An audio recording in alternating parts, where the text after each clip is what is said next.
Hi everyone, this is Susie with Creative Cafe, and I want to do a tutorial, or kind of give you a little bit of a tutorial here on how I made my album. Now my chipboard pieces that I used for the cover are two pieces cut at 8 3/8 by 6 1/8, and then I used one piece cut at 2.5 by 8 3/8. And anyway, that is the measurements. This of course is the 8 3/8 by 6 1/8 piece, and you want two of those.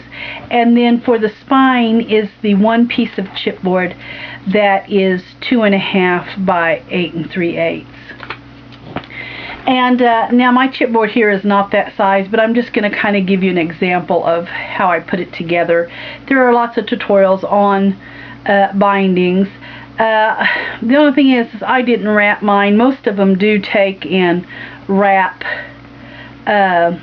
the paper on around, but I didn't. I just simply distressed mine in some ink and just left it at that. I didn't really take too much trouble to make one. So anyway, but once you have your three pieces cut, what you want to do is take your paper and of course cut it the 8 3/8 lengthwise. And then what I did is I took, and we're just going to kind of pretend that this is my 2.5 wide piece of chipboard here, and I just simply got my paper cut the length I needed, and then I just put my ruler in there and pushed the other piece of chipboard against it, so it just kind of left that gap, and it's probably like a 1/8 of an inch gap. And then I took a pencil and I just measured my paper in the middle of my 2.5 inch, and then just cut the paper off.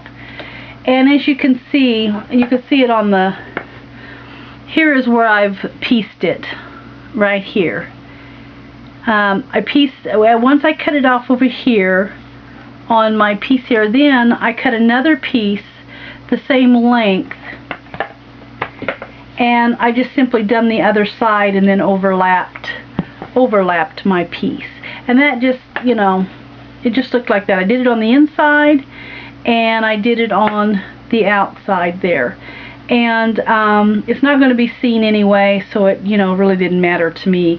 You have to piece it, because unless you're just doing an album that is a 12 wide, you're going to have to piece your paper. So anyway, that's how I pieced it. I just overlapped it when I got both sides done, and that's just how I done that. And once you do get that in there, and I bent mine of course and made sure that I had it kind of scored and scored just a little, and then bent it. Now you don't want to get too hard on it because you will tear your paper. And when I put my paper on the inside, I did the exact same thing. I just bent it real gentle until I got it to bend, because it will be a little stiff. And as you can see, I just kind of run my scoring tool and then just slowly bent it so that the creases didn't rip on me. But anyway, that's how I made the cover. Now for the insides of the book, I bought the Simple Stories mini albums, hard albums there, and I wanted to use them for my stamp sets. So they actually came with these chipboard pieces like this, and that is what I used in the album. So there's no place that I can tell you to go to buy these, because it just came in the album. And then it also had some of these little sturdy papers here, and I used some of them also. And so but I did buy some of the 12 by 12 sheets of the Simple Stories Documented, I think was the name of it. Let me look real quick. It is Simple Stories.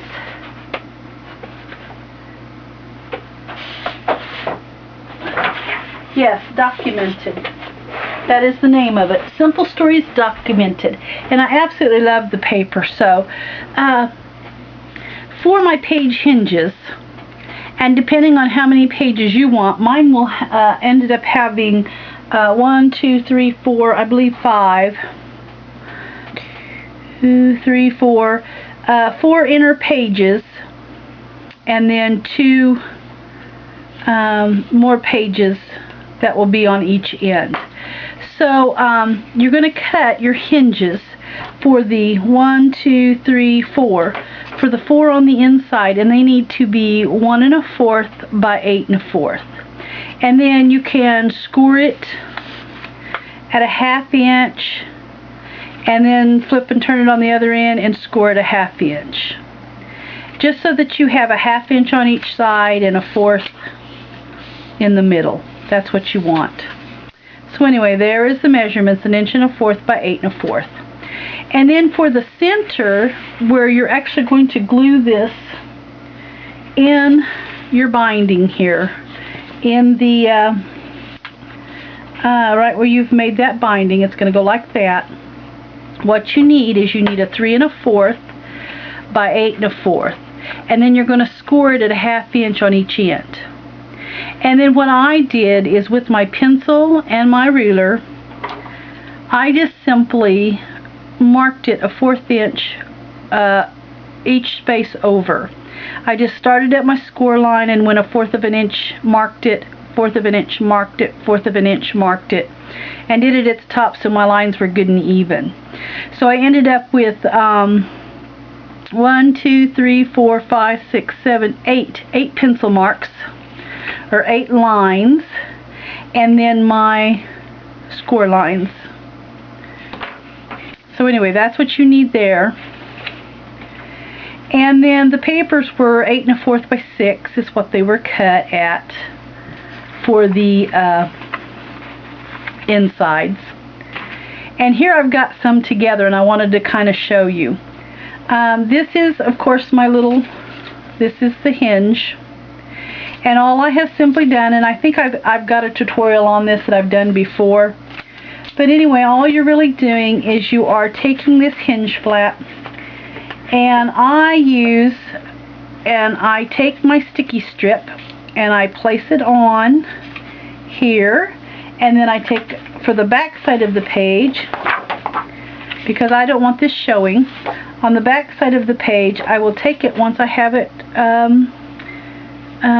sticky stripped on, I will take this and I will sticky strip here, and then of course put adhesive all over your paper there.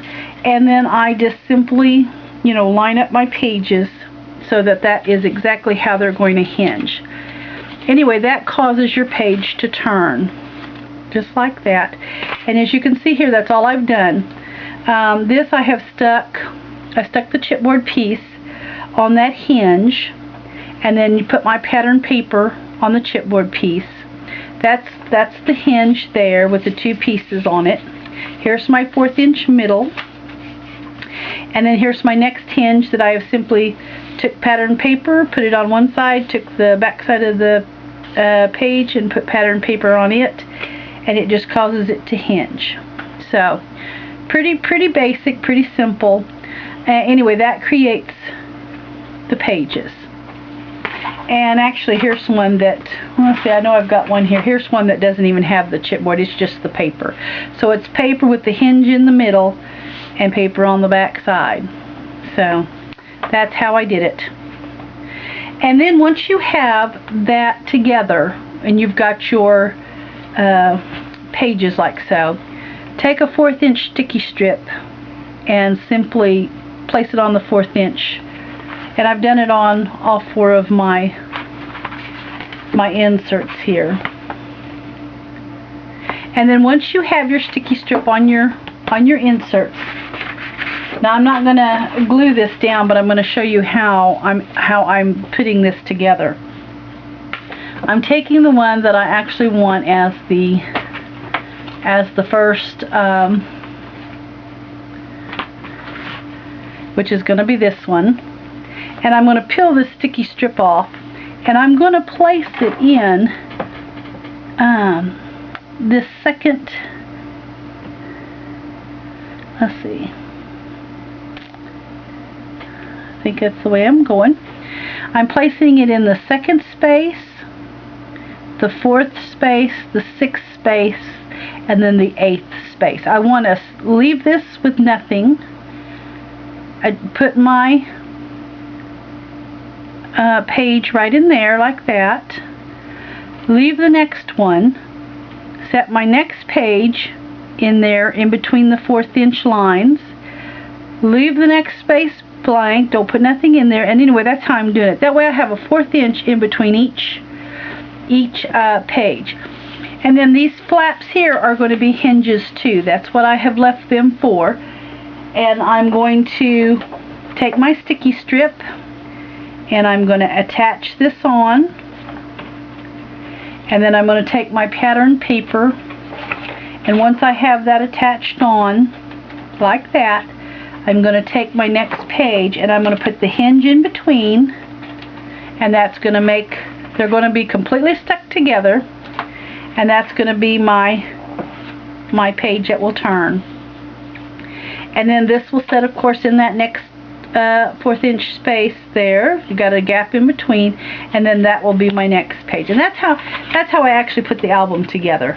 So anyway, that's just a quick tutorial on just letting you know how to do that.